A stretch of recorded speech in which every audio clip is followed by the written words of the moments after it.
Hi everybody, welcome. This is the very first episode of Blockchain with Bankless, where I'm hoping to provide you with a platform for learning.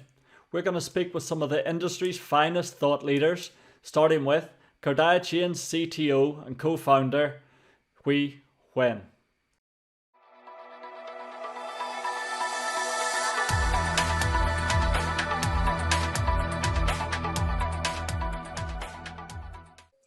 Okay, Huy, it's good to see you. We've talked privately Good to see you, Banks. the odd time, but it's nice to see you in person. I'm excited to get chatting to you today on behalf of the community. Everybody's really excited to hear from you, so let's get started. We'll begin by going back a way. How did this all begin? You obviously from Vietnam yourself, but you ended up over at UC Berkeley in California, one of the best universities in the world. I think it's number 6 in the world reputation-wise. All right. So thank you very much, Bang. It's my pleasure to be here today to chat with you and also to the beloved KARDIACHAIN communities. So yeah, I would love to share as much as I can. So I was born and raised up in Vietnam, like a pretty poor country during the 80s, 90s times. I have my educations in Vietnam, and after high school, then I came to US and joined UC Berkeley in the computer science and electrical engineering program. Cool. So yeah, Berkeley is one of the top university on technologies per se. That is where I learned a lot about infrastructure, technologies, platforms, many different, fundamental stuff that helps a lot when I finally joined, Google's and KARDIACHAIN today. Yeah. And were you aware of some of the alumni that have came from Berkeley, like Steve Wozniacki, the creator of Apple? I just, right. I was looking up some, fun facts about Berkeley, and apparently there's 25 billionaires living today who came from Berkeley. So hopefully you'll be number 26, Huy. Thank you very much. I wish so. Yeah, there's been so many innovations and innovators that have been produced by Berkeley. It's exciting, it excites me, somebody who likes to invest in people as much as I like to invest in businesses and ideas. So it's exciting to know that you're at the helm, when it comes to KARDIACHAIN, you and Tree, and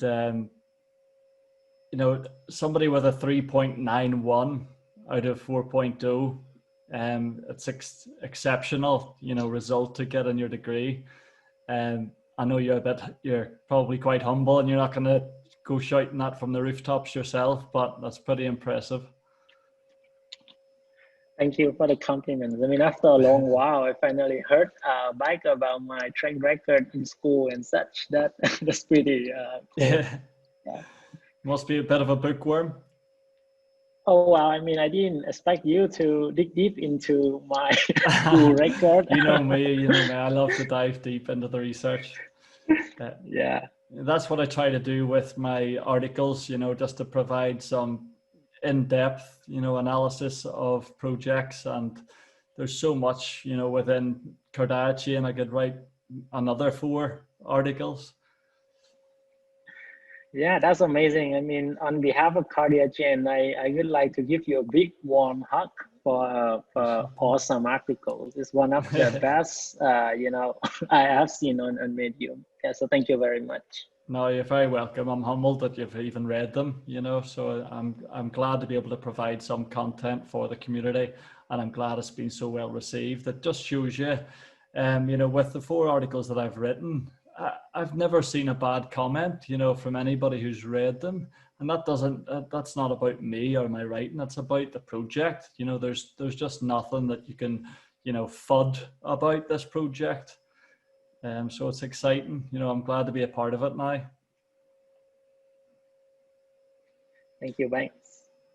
So we'll move on and kind of take a look at how did you go from Berkeley, to Google? Google, obviously, one of the largest companies in the world, and they're well known for only hiring the best, the top talent in the world. And they've brought you in from Berkeley, obviously on the back of your excellent degree score. How do you then go from your career at Google, a large centralized enterprise, one of the biggest in the world, to now moving into the decentralized realm of cryptocurrency and blockchain with KARDIACHAIN? Right. So after Berkeley, then I joined Google a little more than 10 years ago. And then I have been working on the infrastructure front, doing a lot of stuff in the very low level, the kinds of thing that have propelling the blockchain technologies later when I learn about it. So during my years at Google and Berkeley, I came to know my other friends who are also the tech lead of KARDIACHAIN today, like Tien, Huy, and Nam. And together we work together, we learn together, and then we study about blockchain together as well. Yeah. So come back to your questions. I think during the time at Google, I think I learned so much. It helps to shape me to become where I am today. So Berkeley teach me about technologies and a very fundamental piece of doing something special.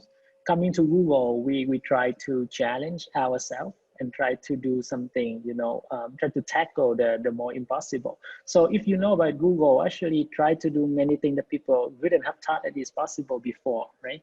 And I remember the first projects coming in at Google, my manager just give me something like impossible task, right? And then I was sort of telling him how to do it. And he would just say, like, if I know how to do it, I wouldn't give it to you.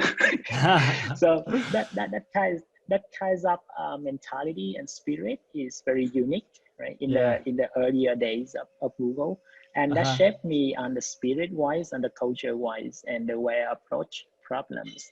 So back to your questions about moving from Google as one of the more centralized company to a complete, decentralization world as blockchain. I think there's actually more synergies than differences.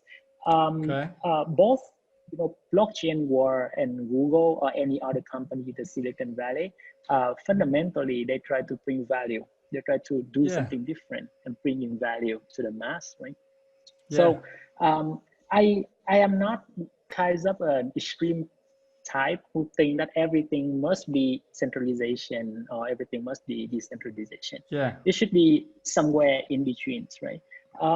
Even people think that Google is the most centralization company in the world. Actually, there are many projects within Google that was designed decentralized from the beginning, right? It's just that the technology behind shouldn't matter.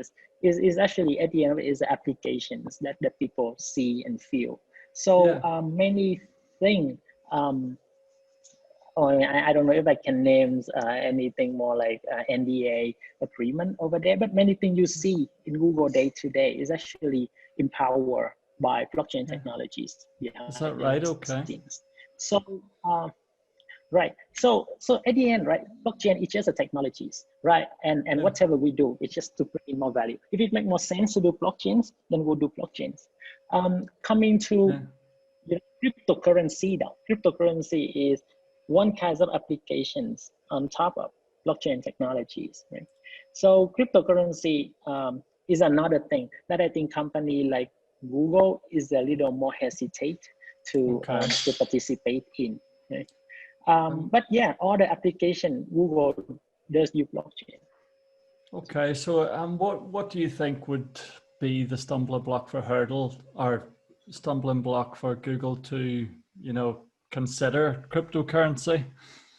Is it to do with the regulatory side of it and the confusion as to how it matches up alongside fiat? I think if anything, Silicon Valley people would be at the forefront of anything of this disruptive nature. you can see Facebook already trying to do their own Libra, right? And Yeah. have to fight a lot in front of the what is it called, the government Yeah, the for that, governments. right? Yeah.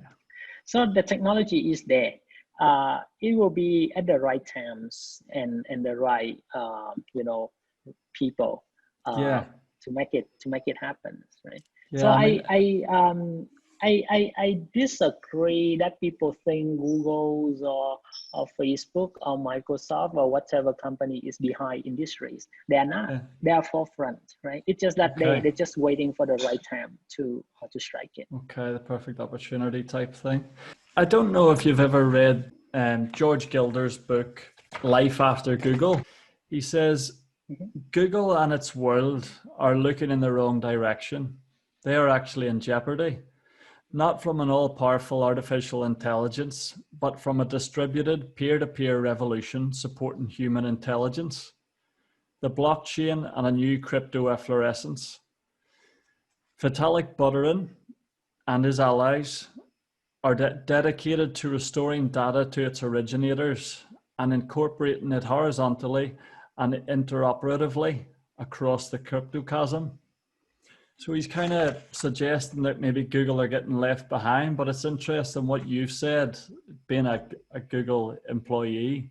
That's probably not the case. They're not being left behind. They are working behind the scenes.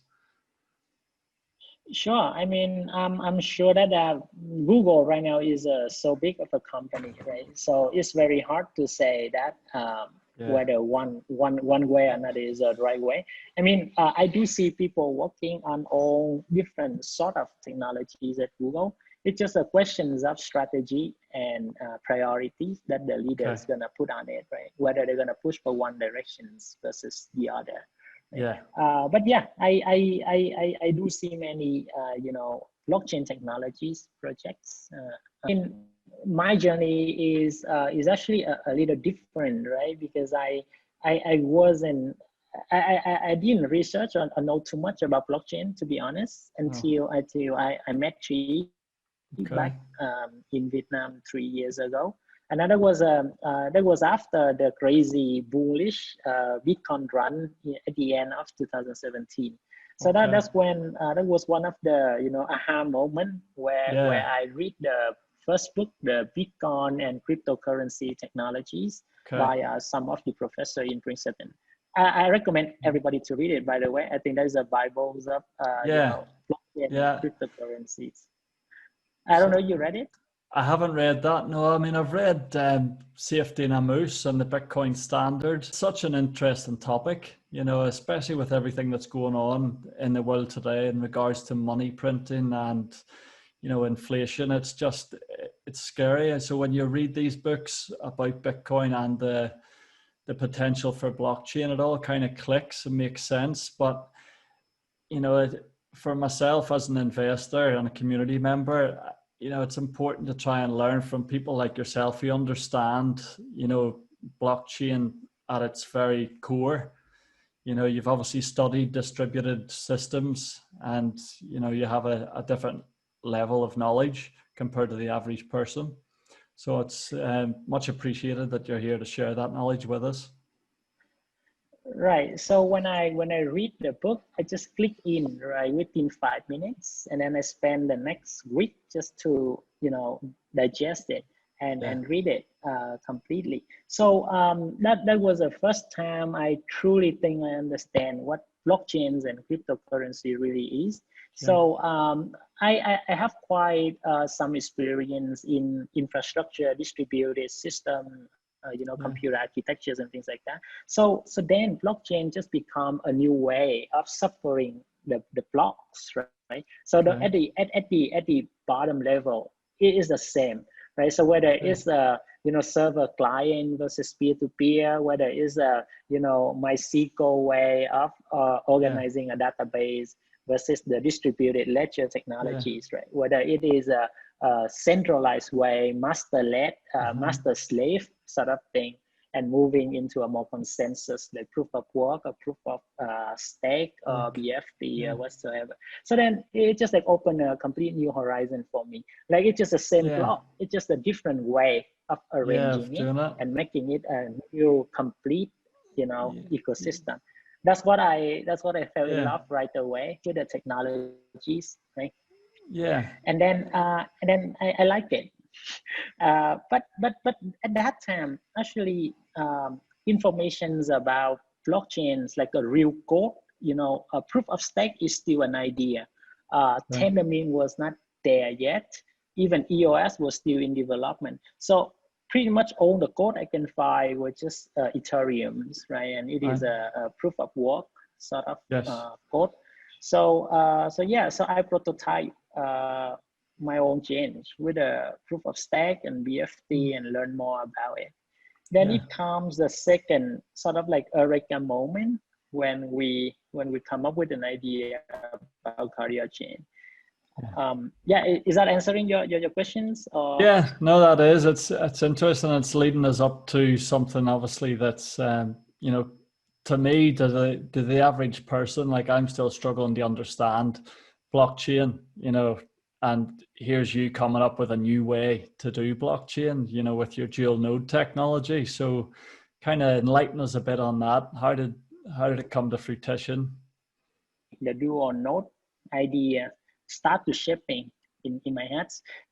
It's actually high performance distributed system. So the idea of having a dual kinds of thing was sort of natural for me. It's just that I don't know how to put the right piece in the right place, right? Yeah. So I it was just like giving birth to a baby. I was having that idea for a long time, playing Okay. around it, but seeing all kinds of barriers or problems. And then I remember vividly that day was when I was supposed to go on a business trip to North Carolina. And then in the morning, I called Chi before because Chi was in London at that time. So I was calling him and say, I have a feeling that something is coming up, is forming up. I'm so close. I'm so close to Yeah. getting that last piece in, which is really the dual node concept. They open two ports, one to Okay. connect to one chain and another one to connect to Kadia. And Uh-huh. how to make the two, actually talk to each other and understand, like do the translation part. That was the last Yeah. piece that I need to glue Yeah. before I can get these whole things done. So I think I show you the original, paper. Yes, you So did. I I'll share that. drafting I will one of share the that with the paper community. and jump. Right, so I jump onto the airplane and then was thinking and writing all formulas. And then when I run out of paper, then I beat, right? You need to draw Yeah. this into that, and then he start to draw. So the one that you saw was actually him Yes. drawing on a napkins paper, Your and idea. I think it's just so fun because I was just so afraid. Those eureka moments, it usually come just Yeah. And a flash and and the then it will go right away. So basically, Duo Node is just the core of cardiac chain, right? So everything was built around that, and then KSML and eSwim and other algorithms that is in support of the Duo Node concept. yeah. And I think that what makes cardiac chain special. Yeah. I mean, in the space, obviously the word interoperability it's used often. It popped up in 2017 and became a real buzzword. There was all different projects suggesting that they were going to be the answer to interoperability. Do you think that KARDIACHAIN have created something that is the answer? It is the solution to the interoperability problem for enterprise specifically? Right. So there's always a journey from finding a solution to the core problems and making it useful and valuable for people. I think we learned that lesson the hard way. So by 2018, we comes up with that idea in a white paper, and then it took me and my friends like a few weeks, let's say, half a month or so to prototype it and write the first, cardiac chain solutions. So the DAX was done in only a few months. So the DAX that we just launched today, if you read the news, it actually was done by us back in September 2018. We thought that we solved Really? the interoperable problems. We think that that must be big, right? Like everybody gonna love KARDIACHAIN and everything. But I think what we were missing is how to make people truly understand it, and how to be able to really bring value, like being able to do an exchange of value and information from Ethereum to Neo to Tron the way that we do today is very cool. However, is that really needed? Back at that time, everybody look at it and say, cool, you do something very cool. But that's pretty much it, right? I actually think that not so many people actually use the DEX, even if we have it up today, right? Maybe only a few, but I give it a try. So, so then that was a challenge that we faced. And by the end of 2018, I was asked to come back. Vietnam has a sort of like a program that every year they bring Vietnamese from everywhere in the world back and trying to build a next generations of Vietnamese leader and such. So we were invited back, and was during this day that we figure that Vietnam gonna be the next how to say it, China, right? With a growth. Right? So so then it was a hard decision, but the team decided that in order to make this work and truly bring value, we need to start. We can think big, but we need to start small. We need to start somewhere. That is why she bring the business team back first to explore the country further.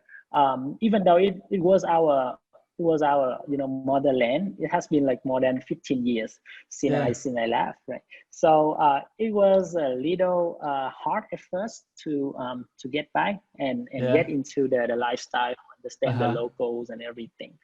But then we figure maybe the right way to solve is to start with business in Vietnam. Business, government, trying to figure out a way to make the current existing business model work with the new technologies. Maybe without them even know about blockchains under the hood, right? And then for certain business, we might be able to convince them that it's actually better than the business that they're running today. So that is where we start to tailor our solution a little bit more onto the business side of things, like a private chain, like a hybrid chain, rather than a public chain that can do the sort of Neo to Ether alone, right? And I think that approach seems to work okay. Even today, we still have a very good relationship with the government in general and many private business in Vietnam, and trying to apply the technologies for that. And when you're talking to these enterprises, I know we have, you've got news out there in the open already about Galeximco and multiple other, large enterprises like LG, CNS, who are massive, worldwide. I believe that they're going to be pretty big in 5G as well, which is a huge investment opportunity for many, that arena. How do these enterprises react to you when you come? Is it a difficult pitch, or are they ready for it? I could say it is difficult, but I think people are open to it. People are open to let us come in and try. There is no existing, framework like the US or the Europe that we have to compete, right? So the ocean is big. And also in Vietnam, apart from KARDIACHAIN, I think there's only two other chains, which is a Tomo chains and Naka chains, right? So we don't really have any direct competitors in that sense. We have a lot of business to come and talk and provide our solutions. I could say we met like more than hundreds different business, large and small. We came to the final round, sort of proposing a solution and build for tens of them. And some of them we already saw the result, right? On the partnership that were re-announced, and many more to come. I could say that it getting easier as we go. It was a lot harder last year. It was getting easier recently, maybe with the growth of the company in general and the trust that we built with all the bigger partners, right?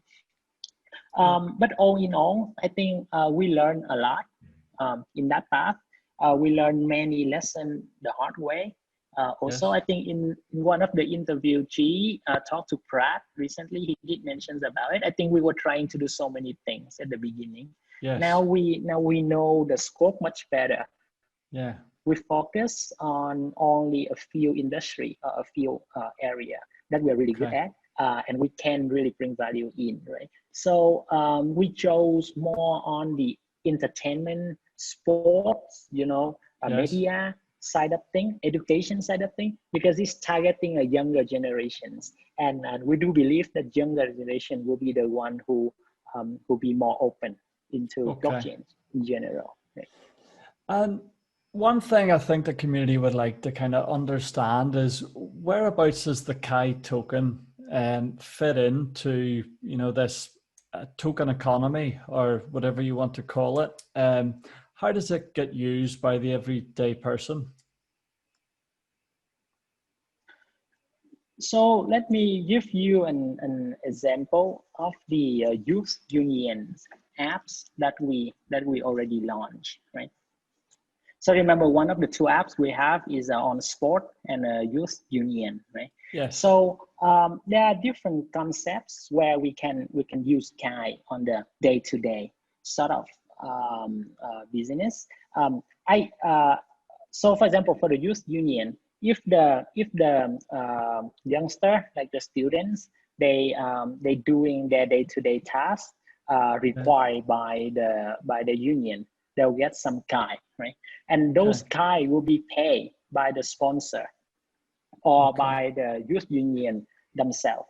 For example, if Coca-Cola want to ask the student to buy a Coke and take the pictures of them Yes. opening that, or enjoy it with a friend, or follow Coke on the Facebook or Twitter, or create a trend, they would do Okay. that, and the student would happily comes in Yeah. and finish the task to earn the Kai. Yeah. And So it acts and of almost course the like sponsor wanna pay. it acts like an incentive system type thing, and it's a reward within Right, that incentive system. right. So it could be called something like social mining, for example, Okay. right? It have the same sort of concept. So Kai, that way we think that it could it is an easy way to get people to start to have Kai and use Yes. Kai in a day-to-day experience. We try to partner with many merchandise that gonna let the people exchange Kai for their stuff, right? So Mylink is just an example of transportation taxi. People earn the Kai, now they can spend the Kai. Of course, there are legal implications in using Kai as replacement for VND. That is something we need to continue to work with the government front to shape the landscape. I could say there was no clear landscape on what is legal and what is not. So we Yes. try to avoid that kinds of legal implications. We work with the government. We're trying to understand as much as possible and stay close to give any sort of consultant needed. Also, we shape our business around that to make sure that Yeah. Kai can be used, can be earned, and can Yeah. be spent. Okay. And in regards to the telco partnership, now I'm not going to name any names, but the numbers on the website, 60 million users before the end of the year. What will those users be able to do with the Kai token, and how will they purchase them via their phone? So we how to put it, as the NDA per se, is a sensitive topic in general. All I Yeah. can say is we're actually working with multiple telcos, and Multiple telcos. That's bullish. and also right, and not only telcos, but also many other different big businesses that have different ideas of using blockchain technologies. in general. So the one that you were mentioning was more targeting on the how to put it, like a mobile money sort of thing. Yes. So people can actually use their mobile to pay for different things, Kai being one of them, right? So that is the main idea of building that infrastructure, so people can actually use their mobile to buy Kai. Yeah, that's pretty awesome. Like, you know, to be able to bring a cryptocurrency to that many users at once, it shows that your plan for, you know, partnering with large enterprises who already have built a user base and just moving your idea onto their user base it's definitely something that's very exciting, you know, for the community, and we're all looking forward to the arrival of mainnet. Right, in that regard. and to be, I mean, more than that, it's not the only thing that blockchain can have in general telco experience. Right, I could say there are more than one thing. There could be a multiple thing sort of project going on. You know about all of the partnership we have on the DID front, in the bidding front. All of these could be very useful for telco and big corporations per se. Yeah. Yes, I think the digital or the decentralized identification market is an exciting one. Do you see yourselves as becoming a leader in that market in Southeast Asia? So if I don't know how much you or the company knows in general about the ID, but decentralized ID is a brilliant concept. The more I read about it, the more I was amazed, right? And we have partners. We have multiple partners in the alliance that is really good at providing a DID solution and proven and working in Korea already. We try to do something similar in Vietnam as well. We are testing it, we are staging it at this point, and I think we'll try to provide more update when the right time to come. Okay, I'll look forward to that. So you say you touched on it before. You came back to Vietnam because you've seen the enormous growth potential. It's not just a possibility; it's happening. You know that the GDP growth there over the past few years has been incredible. You know, compared to most parts of the world, where GDP growth is kind of stagnating. Do you see yourself taking the next couple of years to, you know, kind of monopolize blockchain within Vietnam before spreading out further in Southeast Asia? So I think choosing Vietnam is a pretty natural move for us, right? So we are Vietnamese. Yes. We try to come back. We try to, build something that we can be proud of. I mean, 10 years overseas, 15 years overseas, and 10 years at Google is pretty much a journey for me already. So I come back and I also see a very good opportunity to bring everything to the next level. We saw, Vietnamese overseas coming back more and more nowadays. It reminds me of, China 15 years, 20 years ago, when the first, Tencent and Alibaba and Baidu was built. So Vietnam doesn't have a clear winners at this point. So it's still an open field for everybody to come and do and innovate and bring value, right? So of course, I would like to see KARDIACHAIN on the path to become one of the bigger leaders in our field. But that at the end, though, to be honest, is not my ultimate goal. I want to bring value to back to my homeland, right? So in whatever form that is gonna take shape, whether Kardia gonna make that move or Kardia is just one of the pioneers to push Vietnam forward, I think that's good. And as a forefronter, we will always be in the front to do many different things. Yeah, so I think that is a most important part, and if Cardiac Chain happens to be the chosen one, I would be so happy.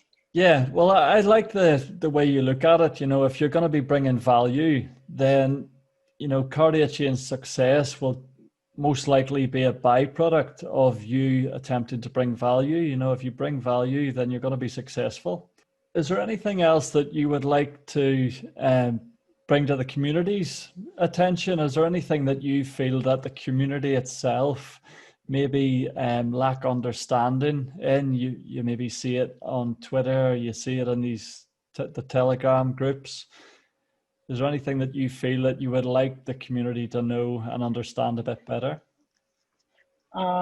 So firstly, I would like to say that I was so impressed by our communities. Like Yeah, people are very hardcore, are true believers, and you yeah, guys are the inspirations, the motivation that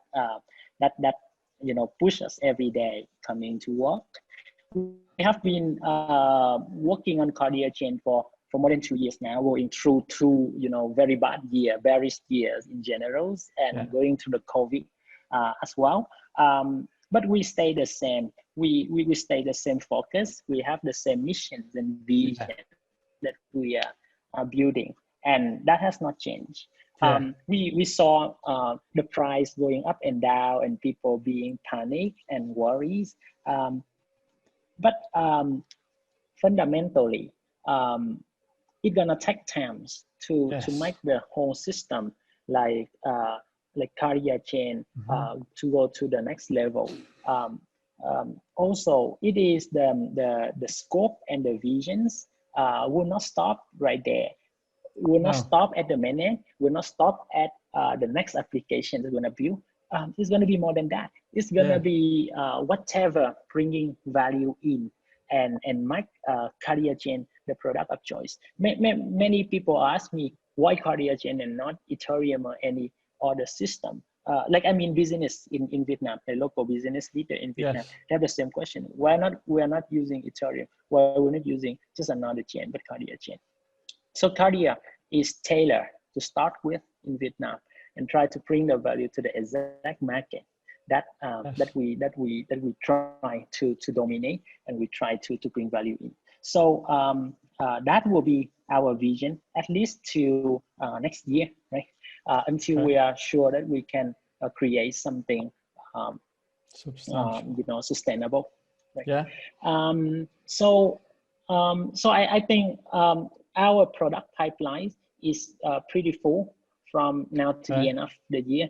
We'll continue to put more announcement on our partnership and our products, and hopefully that will bring more confidence to our investor and communities Yes. about the progress that we made. Um, for me personally, um, I am not a crypto trader. I'm a Yeah. blockchain believer. So most of the time, I just hold. Yeah, I don't really exactly. trade. I'm the So same.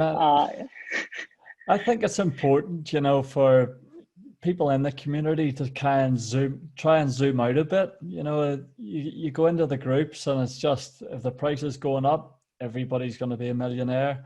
If the price is going down, it's over. The story's over. It's just it's something that involves lack of education. I think people need to understand that the low time preference mentality of being able to see, longer into the future is the only one that's going to win long term. There's so many people in the groups that think they're traders and whatnot, but in the end, it's all about finding value and strong fundamentals.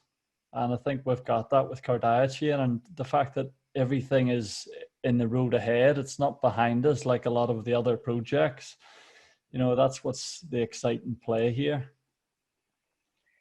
right. So I think I'm one of the few one in my company that actually don't check the The price price, every day. I think she always have a big screen with the price in his office, but I rarely comes there to see. I want to stay laser focused on the product and the Yeah. value that we create. My personal belief is in 5 to 10 years we will see blockchain is a Everywhere. huge thing, similar to cloud computing in the past few years, similar to AI that has been taking Yes. off in the last few years also. And by then, nobody would care about whether the project has been, perform or outperform a little bit on a particular day. Exactly. You mentioned cloud computing there. I noticed today that you announced a partnership with Anchor Network. Can you elaborate a bit on that? What's that going to involve? So Anchor is a great partner in helping us, running our networks securely. Performance-wise is better, cost-wise is also better, and they provide a great support in general to make the platform truly the platform of choice, especially for a tailored need for the DEX, right? Where we have to participate in many different blockchain networks like Tron, EO, Ethereum. We figure DEX is just one. It's just the first apps that we're gonna be running on Anchor. We're also running our test net over there, and presumably the mainnet, many part of that would be on Anchor. Also, I could say it is one of the best experience we will have compared to other cloud computing service like Amazon or GCE. Yeah. Another thing that's kind of came out this week, FUD, if you will, about this scenario with the ex-team member. Do you want to shed any light on that for the community, or? Sure.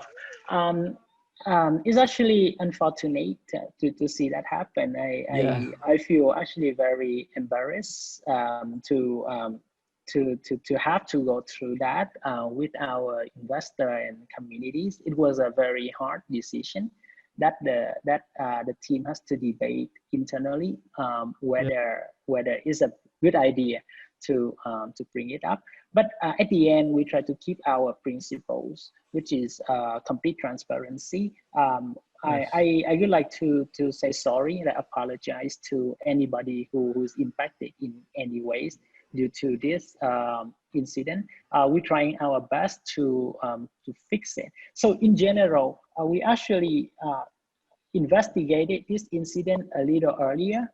When we saw a massive drop in price right after the IEO open in gate, we understand that the situation was tough because it was at the peak of COVID and everything. But regardless of whatever we did at that time, the price just continued to slide, right? Yeah, well, I mean, I think it's turned out to be something that's given yourselves an opportunity to show your true, value and the morals or core values that you have within the foundation. You've been honest, you've been transparent, and you've addressed it. You've been in the community yourself. I've seen you chatting in Telegram, explaining the situation and, kind of helping investors get their head around it. And it's turned out to be a positive in my mind. Those tokens are locked now.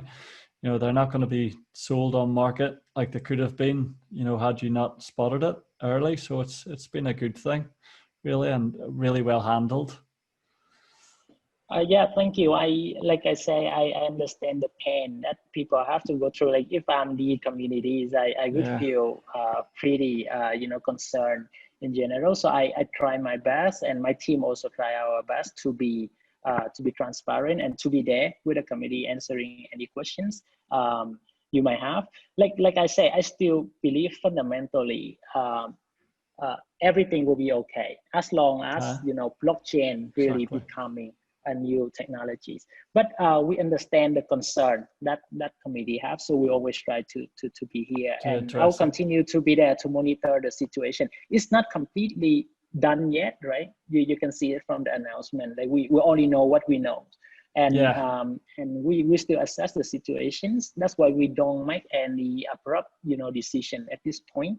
But any decision that KARDIACHAIN will make in the future will definitely be in the best interests of the communities. And hopefully by then we can regain the trust. Yeah. Well, I don't think you've lost any trust. I'm a member of the community myself. If anything, I would say you've gained trust, because you've been so transparent with it, and you've been proactive in going out there and trying to discover what the issue was. So it's been impressive, and like I said, it's been very well handled. We had some technical difficulties, let's just say. I'm glad you're joining me again today, so that we can go through. Hopefully today is better. Yeah, fingers crossed. I've got my Wi-Fi sorted out. I've got some questions from the community that I wanted to go through with you, so we'll get started on that. Let me just get them up on my screen.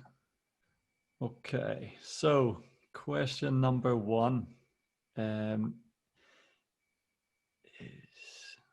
KAI mainnet is scheduled for Q4 2020.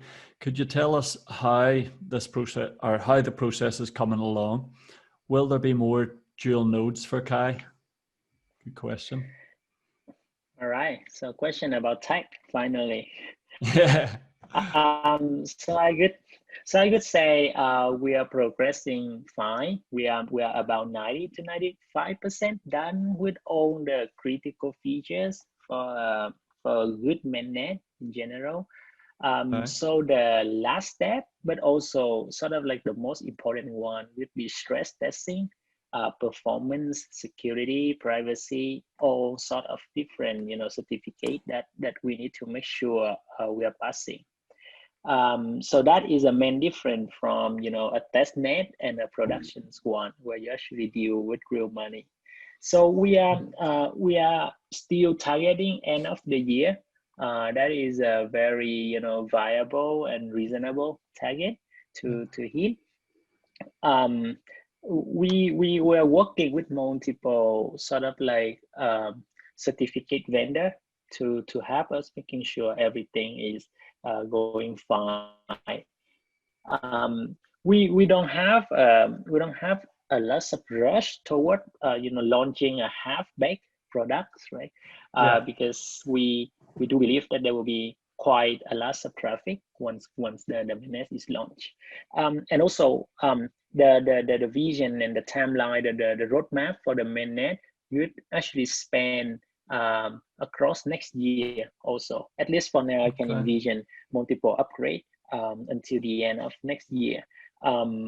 Some of the question was about whether we're gonna have more dual nodes coming in. That would be scheduled for next year as the first upgrade, where we can actually have the DEX that we just launched yesterday to be launched. Right. Okay, that's exciting. So we're working with we're working with a few different partners at this point that I don't want to name yet, but I think the community will be excited to know when we start adding the dual nodes. Okay. Basically, we're on track. We're on track for the mainnet. Okay. See, in relation to mainnet and testnet, I've seen in the past Tree talk with Brad about revenue that's already coming in for KARDIACHAIN and the foundation. Does that come in? Are these pilot schemes being done on the testnet or the mainnet? No, we don't have any mainnet.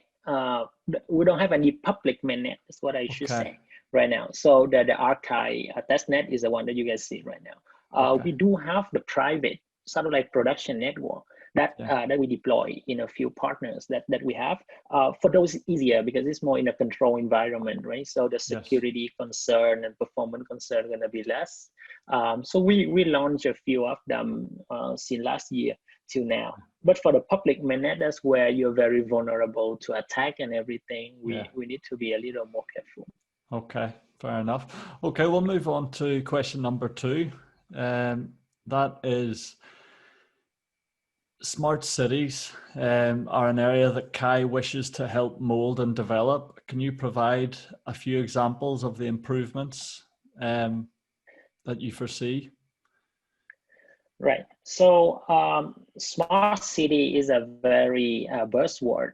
I would say there's so many things that you could do in that sense. So blockchainizing, digitalizing the data is one big way of happening into smart cities. So I think I was answering one of your questions earlier, where I mentioned that we want to have a more focused approach, where we actually tackle only a few area and try to do them very well.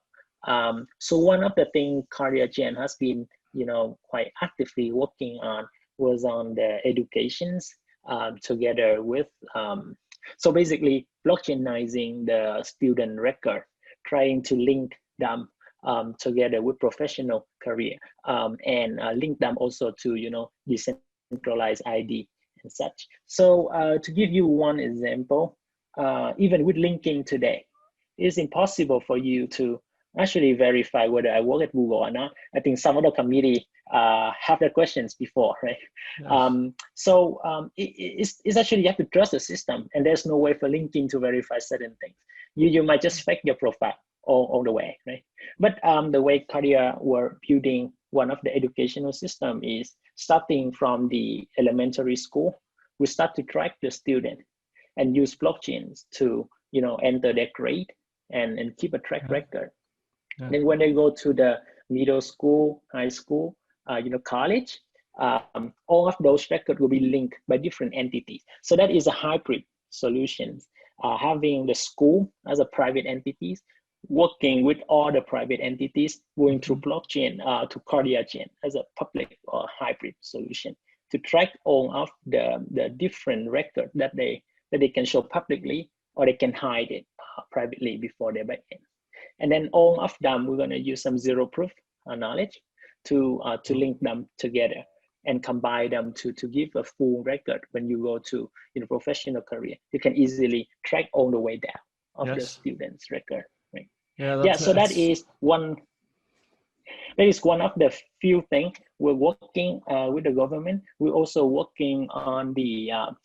We're also working with the Minister of Justice, to Department of Justice, to organize all of the record using the same method, together with the DID solution. That we'll talk about that soon. That sounds great.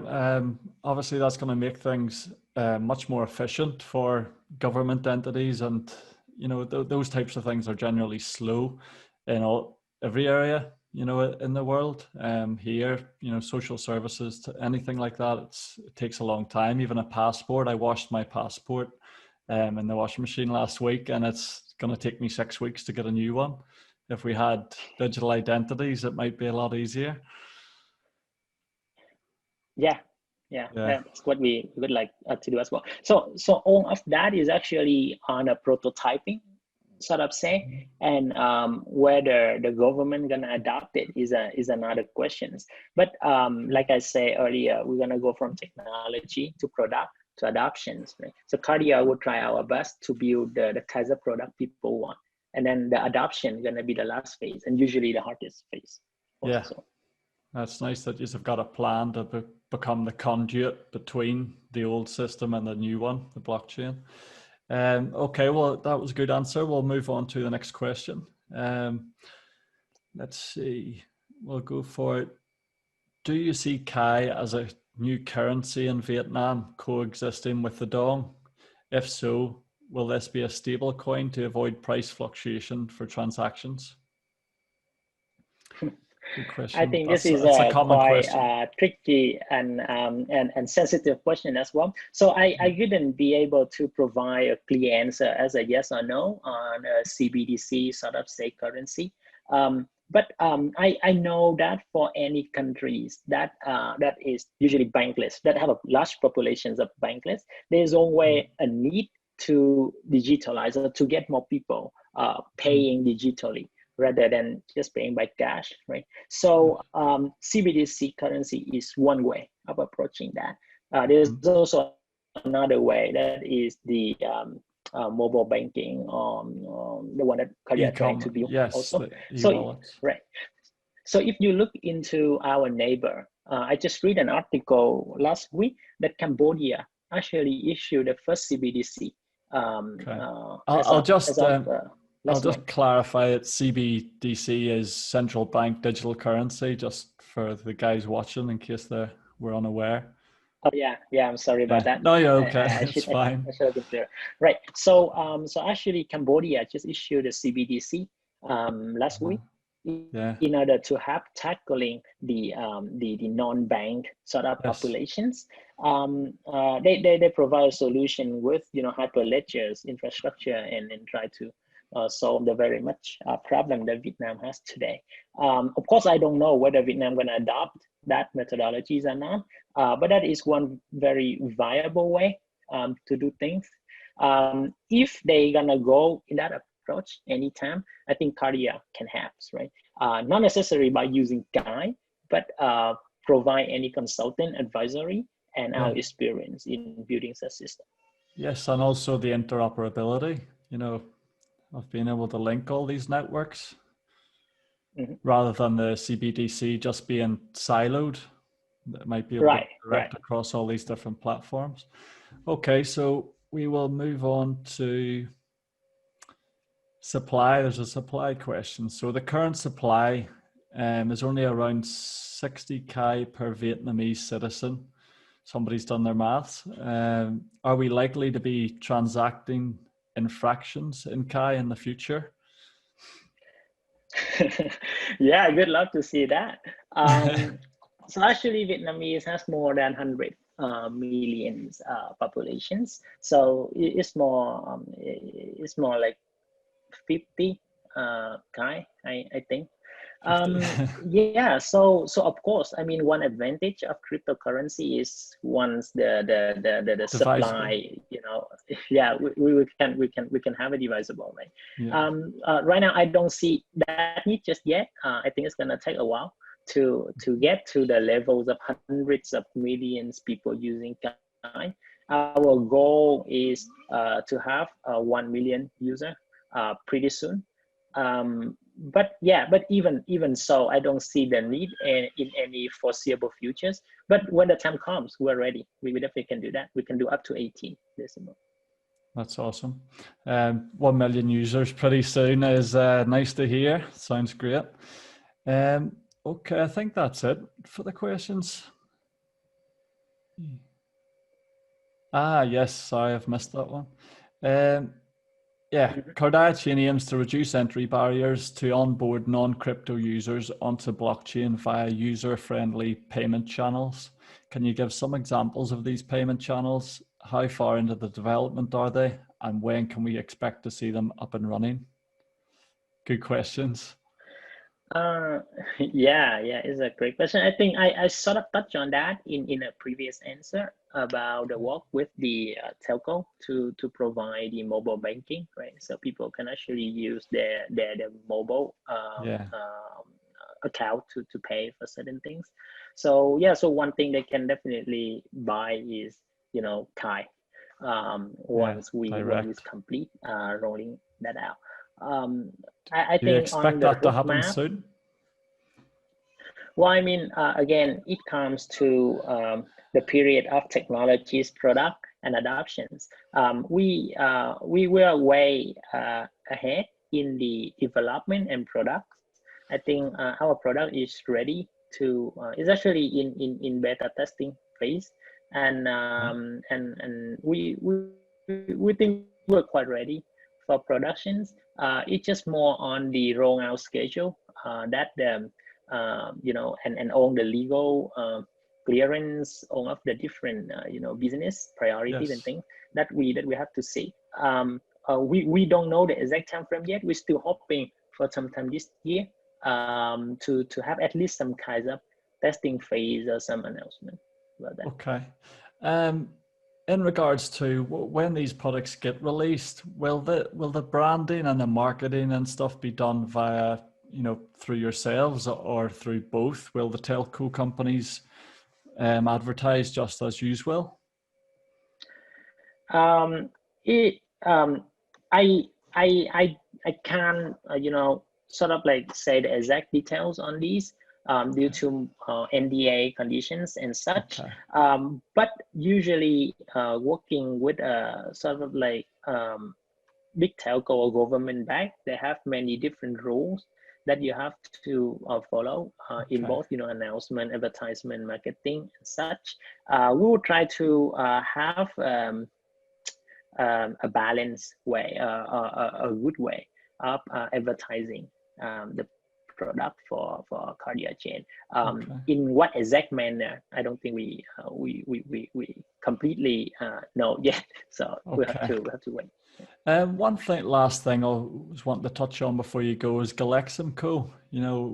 I wrote about the Galeximco partnership in one of my articles, and they're such a large enterprise in Vietnam. Is there anything more happening on that front? Yeah, so there definitely progress on that front.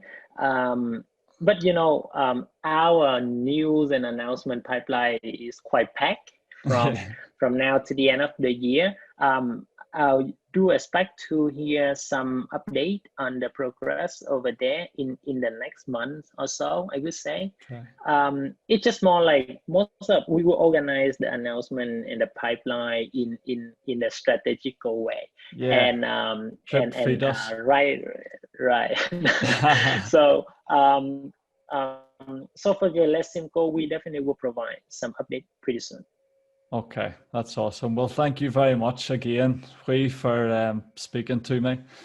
Sorry about the technical difficulties, but we've got there in the end. No, it's great talking to you. Thank you very much, Bankless. You too. I'll talk All to you right. soon. Thank you. Bye-bye. See you.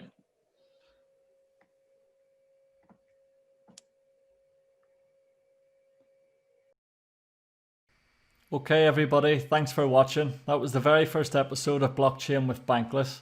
It didn't go without its hitches, but we got there in the end. Thanks for watching, and we'll see you next time. Please follow the links below to find out more about KARDIACHAIN.